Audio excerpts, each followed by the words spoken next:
Good morning, guys and gals. It is Undead12335. Sorry, it's been about 3 or 4 weeks since I've done a video. I've been really busy with life right now. Looking for a new car, and I have a new job, hopefully locked down. So, um, wish me luck.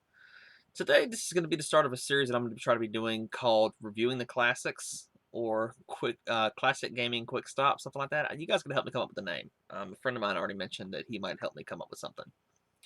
I'm going to be talking about a game that's considered a classic by many people. It's considered one of the greatest games of all time, and it is my favorite game of all time. That game is Fallout 3. This is the Game of the Year edition. I have bought and sold this game probably 10 times. I would always sell it back in the day whenever before I had a job, I'd just buy it, play it for a little while, then sell it off so I could get another video game to get the money back. But this game will never leave my collection. This game will also never leave my um, Xbox One. I have it on there because of the Fallout 4 edition. This game is a masterpiece if you've never played it. It comes with a few different DLCs. It comes with Operation Anchorage, The Pit, Broken Steel, Point Lookout, and Mothership Zeta.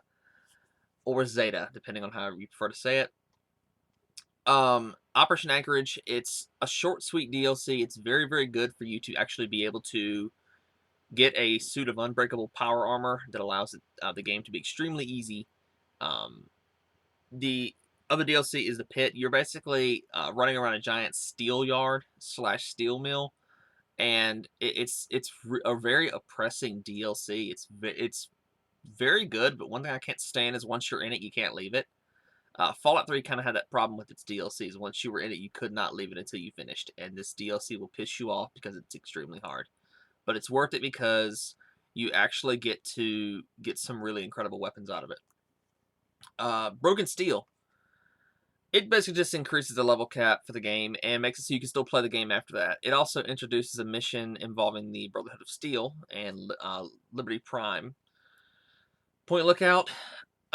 My actual personal favorite DLC for the game. It basically takes you into a swampy, almost Louisiana-like land, and you're fighting hillbillies, rednecks, and you get to see the true nature of inbreeding.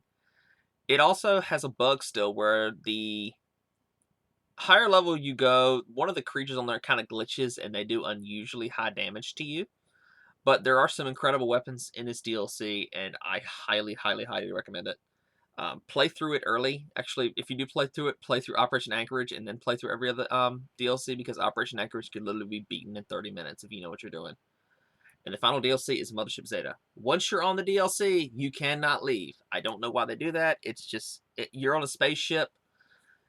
It's a giant maze. It's not fun to play. Every room looks the exact same, and I have to look up a walkthrough to get out of the actual DLC every time I play it. I've only played through it twice, and I refuse to play through it, but it has some very good weapons in it, like the Alien Blaster. And that weapon is extremely overpowered if you have an energy weapon build. This game looks great even by today's standards, even though it does have a green haze over everything.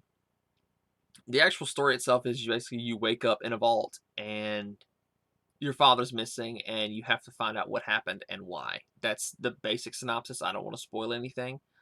It's the story is very good. You meet some incredible characters along the way, and it's just added on to more by it's got some pretty decent dialogue. You meet some incredible characters such as Three Dog, the radio DJ of the Wasteland, or he says the Radio Wasteland. If you've never heard Three Dog, I mean, you can.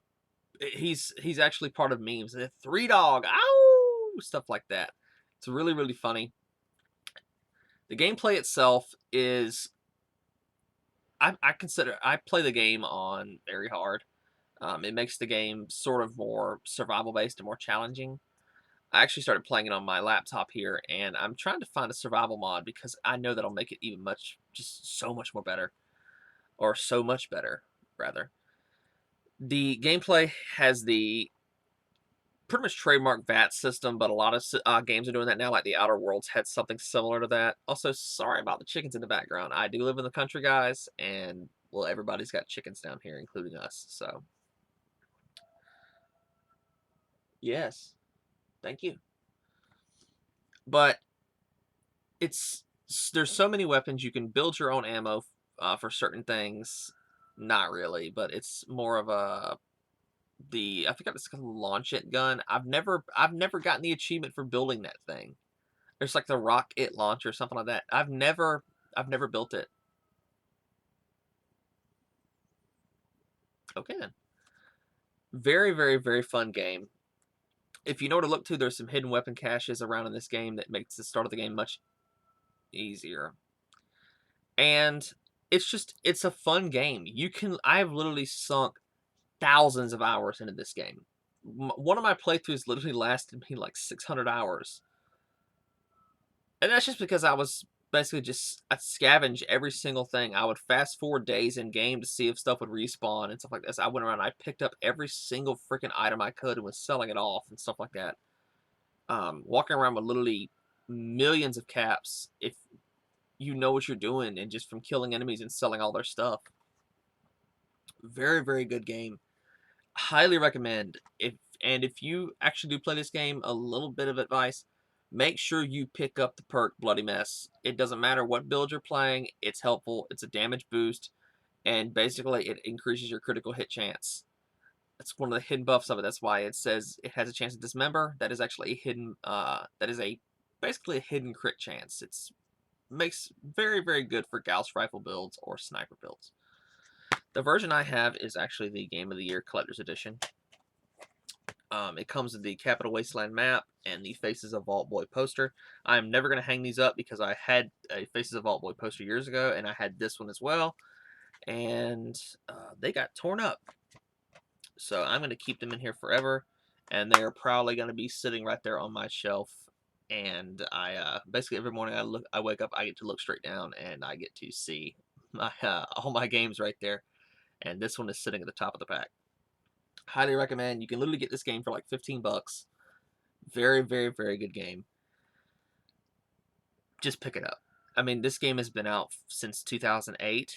I mean, this game is older than dirt, and it's still considered to be one of the best role-playing games and best games of all time by many content creators and just many people in general.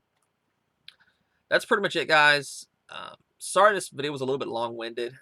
It is my favorite game of all time, so of course I was going to talk a little more about it. I'm going to try to keep these videos under 5 minutes if possible, because one, it's a quicker upload for me, and two, most people prefer short and sweet content over anything. They're more likely to watch that, and I want to make sure that I'm actually making you guys happy whenever you're watching it, but making you guys happy is going to make me happy, so I'm kind of doing this for me. Anyways, guys, thanks for everything. Apparently, my Boogie Exposed video went pretty well, and I'm very, very happy about that. I'm glad you guys enjoyed it. If any of you guys are new here, don't forget to hit that subscribe button, and also drop me a like, please. It lets me know that I'm doing a great job on my videos, and the chickens will like it too. Anyways, guys, thanks for everything, and as always, have a great day, and I'll see y'all later.